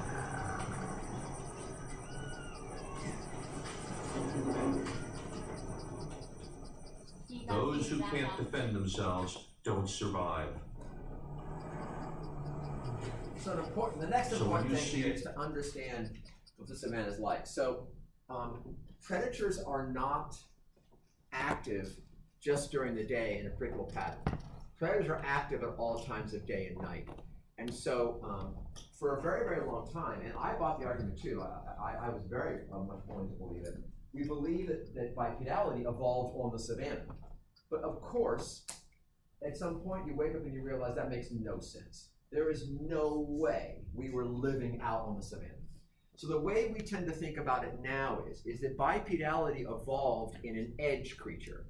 So you've got the apes, and this is where that split from the very first day of class, or the very second day of class, when I talked about the two questions: why is there a tree of life, and why are creatures so clearly designed for the environment? And Darwin's question is, what's the split? Where did the species originate?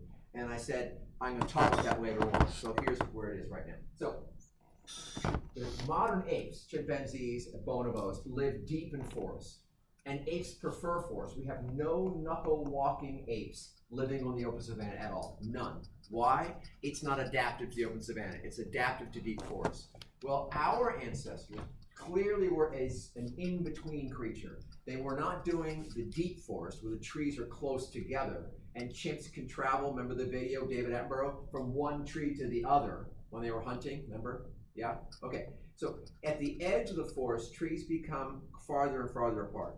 And a creature like a chimpanzee doesn't do well there because they can't travel from tree to tree because they'll break their branches and die. So they have to get down each tree and then climb back up the next one. So we would have evolved bipedality in forest where we were friggin' safe, but where it was becoming less adapted to be a knuckle-walking tree climber. In fact, with the trees getting further apart, and remember my discussion about fruit being very, very rare, then fruit gets even more rare as trees get further apart. So we have to start crossing the savanna. We become an in-between creature. We live in the forest as much as we can, but every once in a while we're forced into traveling across the savanna. So bipedality evolves for a couple of, I'll give this longer lecture later, but it evolves for a couple of reasons. First off, the trees are getting further apart, so knuckle walking isn't the best solution necessarily anymore. It's not like deep forest. And then also we're crossing the savanna. So that fact alone changes our adaptive strategies, and we become bipedal, all right? So there you go. And this is nicely shown right here. Any creature living on the savanna like us, without fire to protect us, is dead. It's like that. So how big is the savannah? Not for long? We would cross it, but not live on it. So during the daytime, you can cross the savanna if you're careful. Can you take pregnant females with you? Can you cross the savanna with pregnant females? Thank you. I was going to say, nursing females? Old individuals? Juveniles? So you cross the savanna to do what? Get resources or bring them back. So this is one of the great arguments for why we became bipedals, called the provisioning hypothesis or the carrying hypothesis. Here we go. The pride of lions devouring an impala they've just killed, you realize how vulnerable our ancestors were out here. This is when I realized must have been a terrifying bipedality is different than we realized. It's what? It was different. We didn't evolve on the savanna. It makes no sense. So all the new data that says, oops, we were wrong, it didn't evolve in the savanna, I was like, yeah, of course, it had to be true. It had to evolve in the forest. Easily become a meal for some hungry predator lurking out there in the dark. It was the same for our ancestors who had very little protection. Yet somehow they were able to carve out a space for themselves and survive among these skilled African predators. Okay, so now, here here's where it gets interesting, and this is where I do my research. So you become a biped, but your brain is still tiny. Our brain is basically chimp size up until about 2 million years ago. Look at this. We're bipedal 7 million years ago, but we're almost like a chimp-sized brain until almost 2 million years ago. It's 5 million years. Well, think about it. If you're a deep forest creature, you're a chimp. You keep your knuckle walking, you stay in the trees. But when you're a zone creature, an intrazone creature, excuse me, you're now wandering out of the savannah, you're up shit creek. You are weak, slow, no armor, no claws, no powerful muscles, no teeth, no speed, no power. What's your only option if you're going to start getting closer to the savannah and you're going to start exploiting a more complex environment and you have no physical abilities to manage that? Do it. Look. You don't shoot yourself in the head. I'm teasing you. You have to get a bigger brain. You got to get smarter. And this is what we begin to see. We actually see it 2 million years ago. We see the body become more savannah-oriented and the brain get bigger. Good for you. Yeah. So there must have been some incentive for humans to evolve bigger brains, because otherwise they would have just evolved bigger claws. Yes. Yeah. When you become an intrazone creature, you can't immediately gain claws. Right. And we were already a member of an order, the primates, that have the largest brain to body size ratio of all. And chimps already rely more upon brains than they do upon brawn. That's so interesting. So they were intrazone, so like they couldn't evolve too much to island environments, so the only demand was their brain. Yes, and also so I love this part because this is where I work.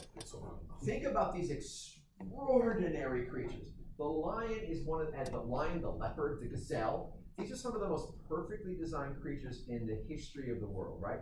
When I say perfectly, like E. coli, they are perfect for their world, right? So here's the thing. DNA produced lions all the way up. The only learning lions do is to figure out the very local environments. Gazelles learn very little. They are DNA designed creatures to beat leopards. In fact, do you know about stotting? Stotting is where a gazelle-like creature will bounce up and down in front of a predator, literally saying, "You can't get me." And what will the predator do? No. The predator will actually get another gazelle.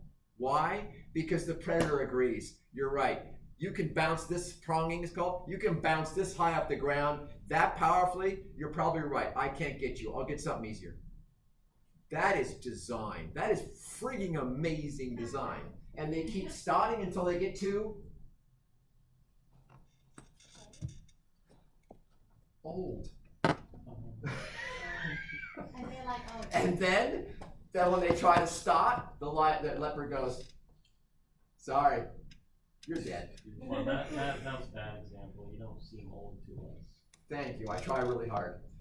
Don't watch me jumping up and down.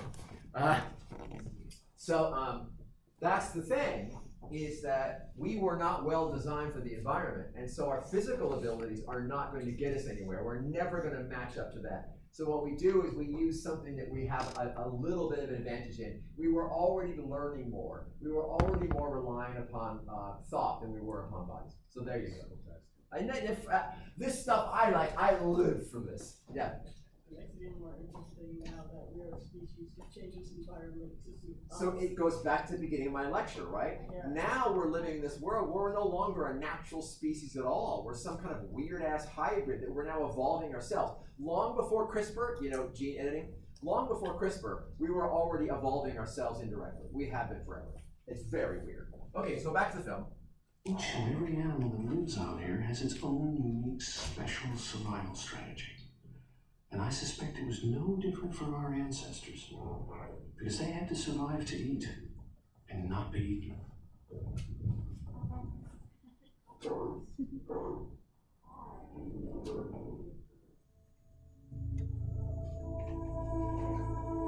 In their daily search for food, Lucy and her kind, known to scientists as Australopithecines, probably covered a lot of ground. So here's exactly right. Here's the kind of edge creature They we walked would have been upright, looking so at. their hands were free to carry food. Yep. Roots, tubers, and even termites made up part of their diet.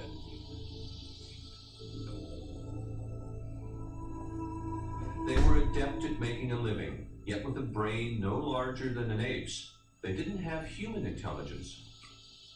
Yeah. But how intelligent were they? On our most recent expedition, we dug up some intriguing clues. Finally, after 20 years of searching, we found fragments of a skull from So Lucy's again, to species. see how crazy this is, look at those rocks. It took a Look at that. That's what they find by walking along, staring at the ground. It's 20 years to find parts of the species cranium, and then it takes them months just to put it together. God, yes, go ahead. You know what I'm imagining is like there's probably some fucked up like archaeology curriculum where you have to get tested on telling between weird rocks. Yes, you do. Just do so bad. Yes, and this is why I am not an archaeologist. We have one here, Mari. A couple here, really great ones. And yeah, I can't imagine. I just endlessly admire. When I say stupid, I mean it's just endless admiration for what these people do. I know I am too dumb and too simplistic and too flighty to ever handle this kind of work. month to clean the fragments and figure out how to put them together. My God. And once we did, we were not disappointed. And look how that's what you get. Concrete. Yes, it's crazy. I'm a little disappointed. I know. This image represents the oldest, most complete skull of a human ancestor yet found. The original fossil, about 3 million years old, remains in Ethiopia. But we can tell from certain features of the skull and the projecting face that it belongs to the same species as Lucy. And from the large muscle attachments and large size of the skull, we can be certain that it was a male. We know that Lucy's species gave rise to the human lineage, yet this skull only possessed a brain a third the size of our own. So in order to understand the development of human intelligence, we have to study not only skulls like this, but also try to reconstruct early human behavior. Constantly on the lookout for dangerous animals, Lucy and her kind must have used whatever intelligence they possessed to find food and protect themselves. But some scientists thought they went beyond this, claiming our ancestors collected. So a guy named Raymond Dart, who's an anatomist, is the one who found one of the most famous human skulls called Tom Child. And Raymond Dart in 2001: A Space Odyssey, if you remember that video, had this idea because it was a Cold War. So we have to try to interpret how these creatures live. But the Cold War was in the wake of one of the most violent spasms in human history. So I think between World War I and World War II, the estimate is it's something like 150 million people died as a result of war, whether through famine or war or various kinds of dislocations of populations and death. I think the second one was like over 75 million. It's insane. And the entire structure of the globe was changed in the wake of World War II. And so then the Cold War comes, you got nuclear weapons. So everybody is looking at humans and seeing them as incredibly violent species. So Dart comes up with this idea that we were literally killer apes. But look at us. We have no claws, we have no tools, we have no weapons, we have no bows and arrows. Bows and arrows were 30,000 years ago. So we couldn't have been that. But again, Johansson takes us through the thinking, which is what makes this film so valuable, and we end up realizing, no, we're not really this kind of animal bones and used them as weapons. The picture they painted of these early creatures portrayed them as killer apes. This is 2001. Quest for Fire, remember that one? No, I was wanted to The movie classic 2001 reinforced the idea of early man's killing instincts.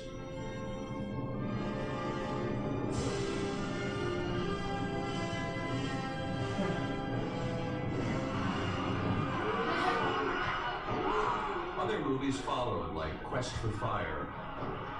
Vicious, bloodthirsty conflict was seen as the core of our humanity, and some scientists thought they had the evidence to prove it. Yeah. The killer ape hypothesis gained credibility with discoveries made in a South African cave called Makapanskat. During the 1950s, anatomy professor Raymond Dart excavated in this cave which he thought was once occupied by early human ancestors. He found ancient animal bones, weathered and broken up. It seemed clear that these were weapons, stockpiled by our Australopithecine ancestors. There were also bashed-in skulls. It seemed to Raymond Dart the murderous instincts of our ancestors were even directed at each other. The Australopithecines particularly liked the lower jaws of animals that had long canine teeth because these could be used as formidable weapons. And you can see how, with a weapon like this, they could gouge out the eyes of any animal. And even this primitive hyena jaw could rip up a belly. So if you get within 2 feet of a lion and you've got that, what are your chances? 0. Thank you. 0. I don't care what you do. You are not fast enough, powerful enough. You can't even barely hurt that lion with your little toothy thing. Yes? I once saw, like, apparently, I think it was maybe a video or a book about, like, how, like, when they can cut, like, tools, because, you know, like, bison are, like, really, like, thick skin and stuff, like, even an arrow piercing them wouldn't do much. Yeah. So, like, Native Americans just figured out to, like, get the bison to run off the cliff and they kill themselves. We will talk about that later on. That's in And fact that's one of the best ways to actually win the game, but it's not done until much later in human ancestry. Yeah, exactly right. But were the bones Dart found really weapons?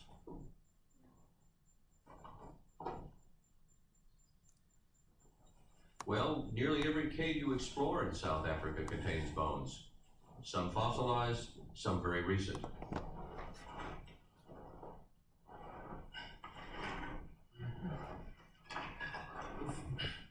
For many years, scientists believed that the bones which they found accumulated in these ancient cave sites were brought here by our early human ancestors. But this porcupine quill suggests the story might be different.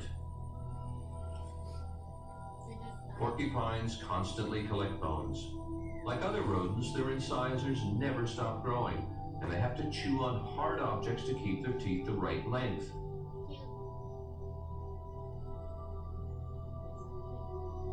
They need a plentiful supply of bones, which they store in their caves.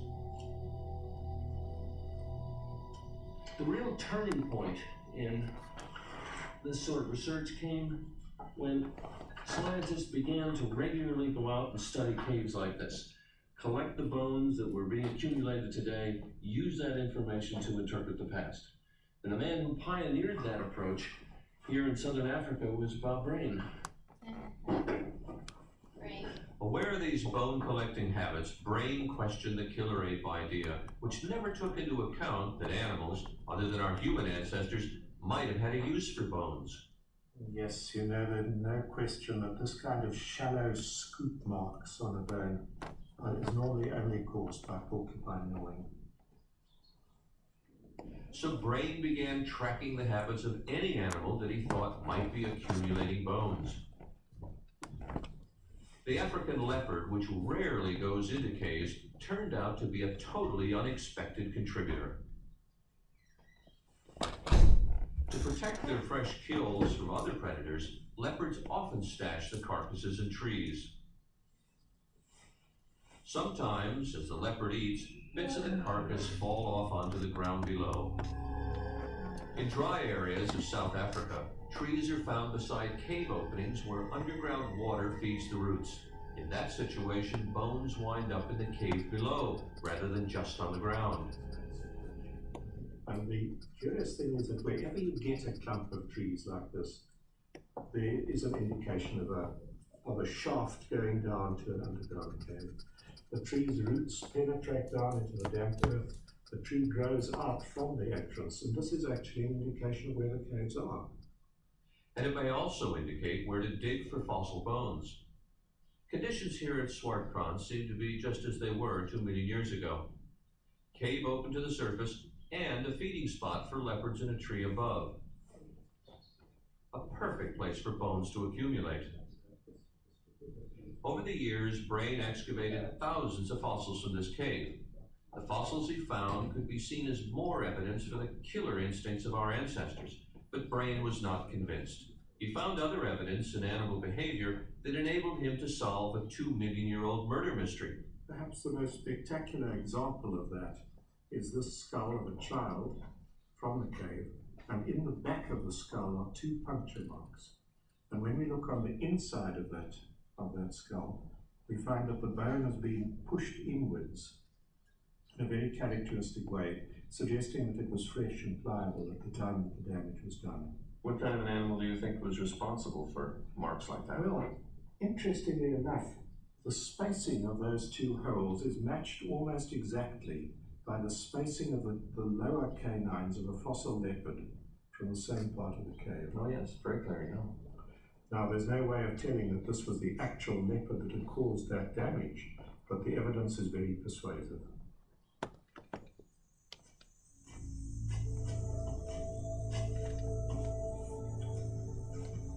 Bob's detective work suggests that our early ancestors bore little resemblance to killer apes. These simple vegetarians used bones and horns to find food, not to kill.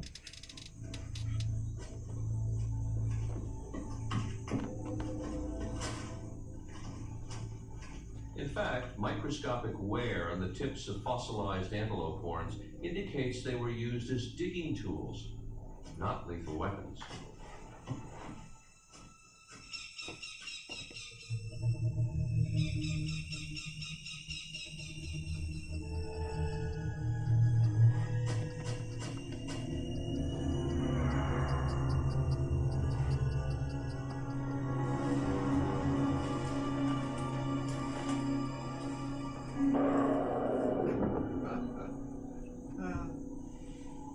The fossil evidence suggests that without protection, our ancestors were easy prey.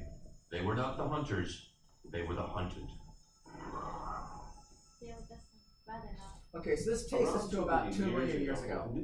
So now, one of the things he misses is, although we're going to see one, he jumps right from the gracile, Lucy and her kind, to Homo habilis. They did not really know about the robust at this point, although you're going to see a robust. So I'll stop just to mention that. Here we go. So the thing that distinguishes Homo from the earlier genuses is toolmaking. That's the big difference. So Homo habilis literally means handyman. So here we go. So what is the robust difference from the previous ones? We'll get there. The ancestor was on the move.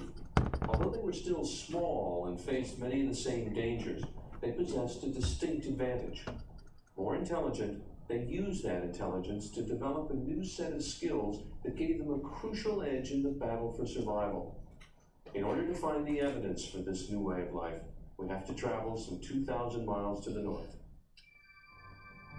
The Great Rift Valley runs for thousands of miles in eastern Africa and is so vast it can be seen from space. Here the earth has been ripped apart, exposing ancient rock layers containing fossils and stone tools millions of years old. It was in the northern reaches of the Rift Valley that Ethiopian archaeologist Seleshi Samau uncovered the earliest stone tools. They represent a turning point in the lives of our ancestors. As an archaeologist, it's very exciting to me to work on very ancient deposits, knowing that millions of years ago our ancestors lived there. And it's also very inspiring to try to reconstruct how they lived, just based on the tools they left behind. Early humans may have used a variety of simple tools, such as digging sticks, clubs, and even ordinary stones like this. The major breakthrough in early human evolution came about when some early human populations understood that by bashing one rock like this with another one, that they can produce a very simple, sharp-edged flex, which can be a very effective tool. You can see that most of the flakes were like far smaller when they than what struck he held upon up. this innovation. A few flakes removed from a piece of rock, and you've created a useful cutting tool. Hundreds of stone artifacts like this were found in the Hada region of Ethiopia. They represent the oldest known tools. With new dating techniques, we know that they are at least 2.5 million years old. I believe this marked the dawn of human technology. Stone tools have been found throughout the Rift Valley, and Ethiopia holds the record for the most ancient ones. But it is Olduvai Gorge, in the heart of the rift, that has yielded the best studied collections.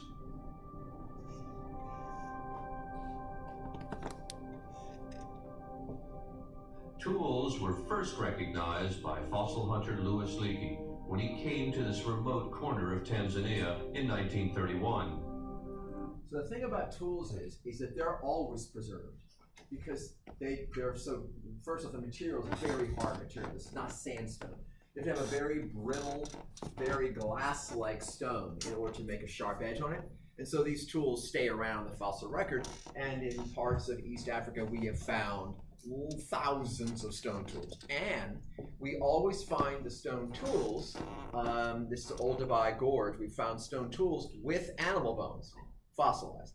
And the animal bones are marked up. They have cut marks and scrape marks from stone tools, but they also have teeth marks from predators. So what do we know about that? Well, bone dies just like anything else does. So bone is an organic material that slowly dies after you die. It dies more slowly than your heart does or your brain does, which dies in a few minutes. But a freshly marked bone is very different than a bone that is marked later on. And what we see is these bones are marked with the stone tools and the carnivore teeth marks when the animal was alive and dead, like right in that zone, right? That tells us that not only were there human ancestors cutting and scraping flesh off of carcasses, whether alive or dead, but that carnivores were also active there at the same time.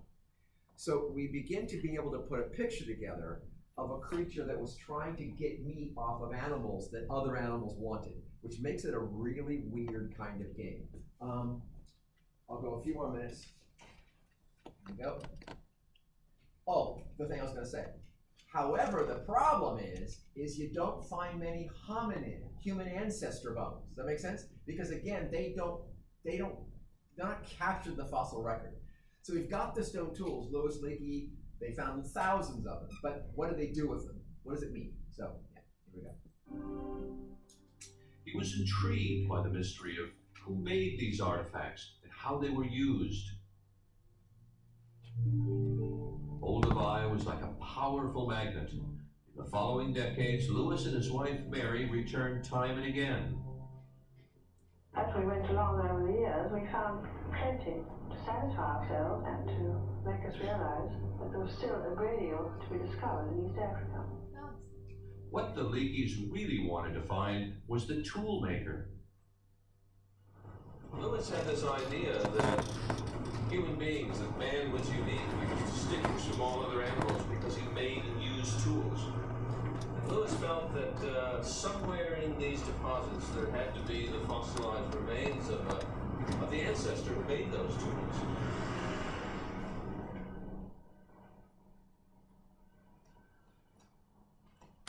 Today, some of the discoveries made by the Leakeys are kept in this storeroom at Olduvai.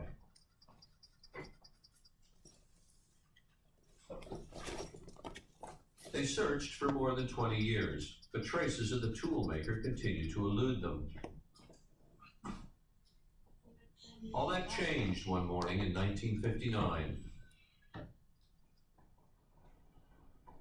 And Mary's going out early in the morning.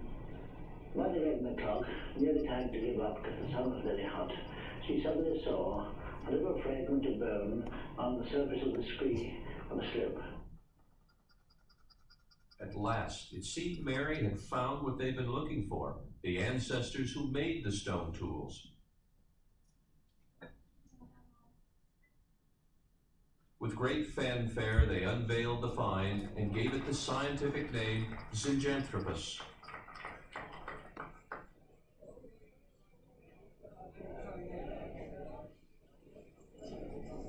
fossil skull put Olduvai Gorge on the map. Ever since, the place has been a kind of mecca for fossil hunters. But despite the importance of the fossil find, there was something unsettling about the appearance of the skull. It possessed some unusual features that didn't seem to fit the human lineage. One of these was a bony ridge dominating the top of the skull. This crest must have anchored massive chewing muscles that powered a jawbone several times the size of our own. The molars were equally massive, and they were pitted and scratched from a lifetime spent chewing tough tubers and nuts. This creature was a hardcore vegetarian, a powerful chewing machine that had no need for stone tools. Okay, so this is the robust. Human lineage. So what you're looking at here, this became the robust. So Zinjanthropus is now part of the robust. So you've got a sagittal crest, which is literally a punk mohawk of bone sticking up off the head to attach large jaw muscles to. You've got a massive zygomatic arch. This is the zygomatic bone. This is the temporal bone. This arch right here, when you put your finger right here, that's the bone at the side of the head. Your jaw muscles pass through that. What is zygomatic? It's just the cheekbone is a zygomatic bone. The hole through which those muscles pass on robust is the size of the human bicep. Huge muscles. Then you've got this massive jaw, about 4 times the size of our own, and molars 4 times the size of our own. You've got this massive bony face, huge structures of bone all across the maxilla here, all across the mandible, all designed to manage massive chewing forces. So this creature is not eating fruit. That's not its primary diet. But it's also not using stone tools and eating meat. It's eating vegetables, eating leaves. It's like a cow, right? It's a leaf, a stalk shoot eater. This then later on, we realize becomes the robusts, right? You can see they are about the same time as habilis, and so their overlap caused some confusion, okay? And so what we'll do is we'll stop right there, because then we'll start talking about habilis. And then remember, tomorrow is the exam.